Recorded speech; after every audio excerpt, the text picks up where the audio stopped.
Hello and welcome to some more Star Citizen news. We're going to go over a roundup of what's happened in the Star Citizen news over the last week or so. There's some quite juicy stuff here because the Star Citizen Live had one of the larger ship updates we've ever had. There was a ton of information there and a lot of stuff to be excited about. We've got the newsletter, we've got the ship showdown, there's about to be a free fly with a load of ships as well and a sale of things, lots of Idris on sale, there's a load of sneak peeks. Right, let's just jump straight in. It's time to throw down at the ship showdown. The top 16 ships chosen by you, the community, have been fighting it out. In the latest battle, it was the Zeus Mark II ES and the Drake Corsair. That one will have finished by the time you see this video.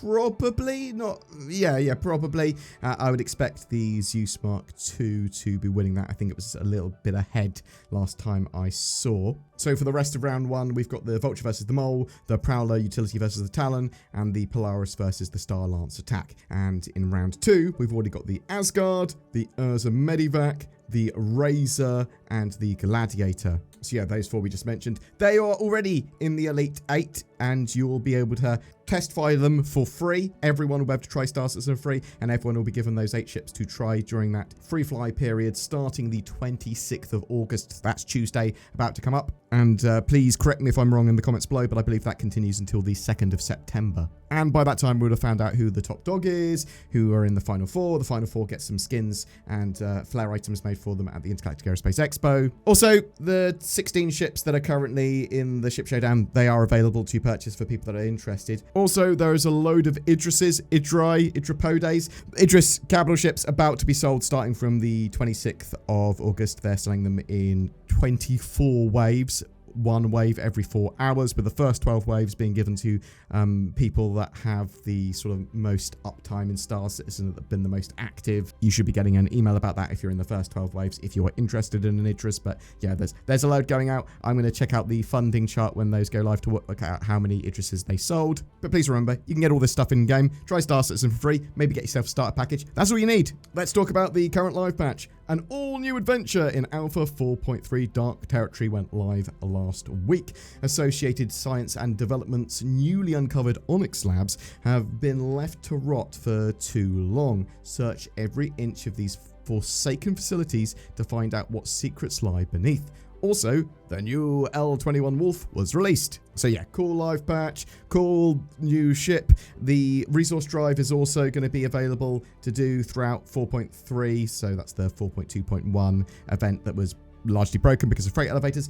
Freight elevators are in a significantly better state. They're not perfect still, they're still buggy, but much better than they were. A lot of people are now able to complete the resource drive and do what they want within that to an extent where they're relatively happy. So, Star Citizen Live, they had a big Ship Showdown update, but they talked about a load of stuff that was pretty much irrelevant from the Ship Showdown. So, this is one of the more exciting ship updates they've had ever for me. Let me highlight some of the stuff. I've got a video going over everything they said. Go check that out. But let me give you some highlights here. They're not planning to have any more new concept ship sales. So, all the sales they do are going to be straight to flyable when the ship's ready. Beyond the battle cruiser they've got planned, which is the last and, well, probably the last, and is a massive combat capital ship, different to all other capital ships. It's bigger than the Javelin as far as I understand, so that's not going to be this year. We'll probably see the concept of that and a concept sale of it next year would be my expectation of that.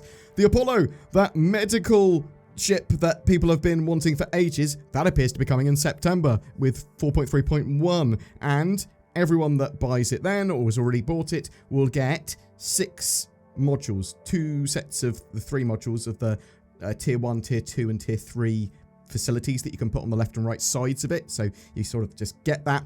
One of the reasons they wanted to give that to players is that you don't have to faff around with that, but also there's not going to be drones with the release of the Apollo. That the original idea was supposed to have drones. There might be drones in the future for it. It technically has the space for them, but medical gameplay has changed, and more info on that's going to drop soon. It sounds like the Apollo is going to retain its role and what it's supposed to do in game, even if it doesn't have the drones, but it might get them later. We'll have to wait and see, but I just wanted to make people kind of aware of that. The Intergalactic Aerospace Expo, It's going to have loads of new ships and stuff, but also it's going to potentially open up more choices for previously bespoke weapons on some ships. And just because a weapon is bespoke doesn't mean it has no choices. That's the sort of going forward. It means it will have limited choices. Engineering will go to the tech preview once it's ready and will vastly change shield gameplay once it's fully implemented. They were talking about, like, you might only have like 2 shield generators running at a time. The rest are there for redundancy if one gets damaged or is slow or whatever. I'm interested to know exactly what they meant by that. Also, on my notes for the IAE, I've got the Perseus is probably coming. That's the plan. And something with some PDCs. And something new with those. Some ship that makes use of them.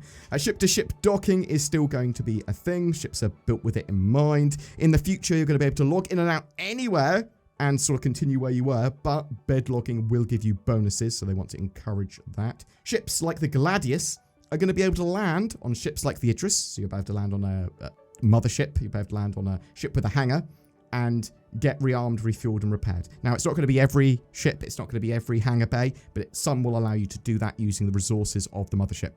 This video is sponsored by Tobii Eye Tracker 5s. They're on sale at the moment. It's Tobii's 24th anniversary, and to celebrate, you can use my link below to get 20% off until the 20th of September. Do you want high precision head and eye tracking that's natively supported in Star Citizen? If the answer is yes or maybe, well, you can catapult your immersion and control to the next level by grabbing yourself one. Look, aim, react more freely, give yourself more options in ships, vehicles, and while on foot, just while playing the game, I suppose. And there are features like camera boost, which is a bit like mouse acceleration for your head and eyes, but actually really useful. It enables you to check around more easily, tracking an enemy fighter that's to the side of you, or looking out a window, or enabling you to check over your shoulder. The Tobii Eye Tracker 5 also supports a variety of other games and features, and there is also a sweepstake going on at the same time that you can get involved with. Buy one now. What do you have to lose other than the money you spent on buying it? I see the issue.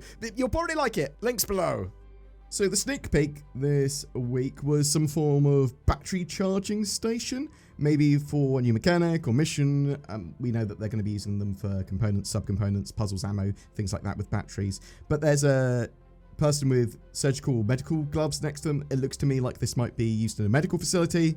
Alpha 4.3.1 might be heavily into the sort of medical gameplay aspect of what's going on. And also, interestingly, they're trying to get medical beacons turned back on for 4.3.1. Let's hope they can, because that will be a little bit of a shame if they've got all this new medical gameplay and cool stuff, but are unable to get medical beacons turned back on, which were switched off in 4.3. Also, in some other news, Turbulent appears to have officially changed their studio name to Cloud Imperium Games Montreal, and mentioned that Squadron 42, yeah, that's coming out next year, they're working on that, but also the planned official launch of Star Citizen 1.0 is roughly planned for 27-28, so 2027, 2028, around then. That's really great to hear, because that means that it's not next decade. And some people might scoff and laugh at that and say, well, obviously it wasn't going to be next decade. I've been covering the game for well over a decade now, and a lot of stuff we thought we were going to get in 2016 still isn't here. Squadron 42, I'm looking at you. But, I mean, I love the project, warts and all. You'd think Star Citizen would be long in the tooth, but it is kind of cool. There's lots of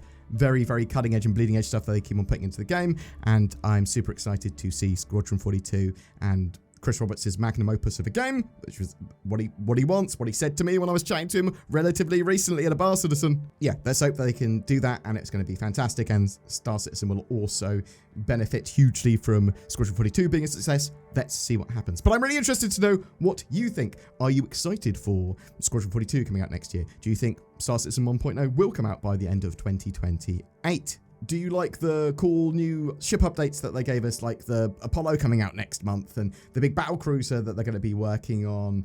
Are you going to be trying to get yourself a Perseus at the Intergalactic Aerospace Expo? Who is your favorite ship? And or which ship do you think will be winning the ship showdown? Whatever your thoughts or questions, chuck it in the comments below. Something else you should do is go to the links below and click yourself some NordVPN, or clickety click click click. Now I'm protected and I've got better accessibility and privacy on the interwebs. Fantastic. Thank you very much, NordVPN. You're the best. What's that? I get a little kickback from that. You help out the channel, you get NordVPN. I use it. You will too. Oh, perfect. Every month we have a ship giveaway, and we're giving away an RSI Meteor, that new medium fighter with lifetime insurance and a gameplay package for Star Citizen. Everything you need to play with a cool fighter and pew-pew some fools. Just comment on any of our videos made during this month to be in for a chance of winning that. Something else that you might like to do is like, share, subscribe to our videos. There's a join button underneath as well. There's Patreon. You give us a little bit of money each month and it helps out the channel immensely. Occasionally we have some exclusive videos. Come to my Discord, discord.gg/BoredGamer. Also, you should comment on all the videos, not just because of the giveaway, but also because you can give me feedback. And I want to say a massive thank you to the people that have supported the channel via any medium, but genuinely, you guys that go the extra mile to use that join button or Patreon, it is genuinely so appreciated. Thank you so much.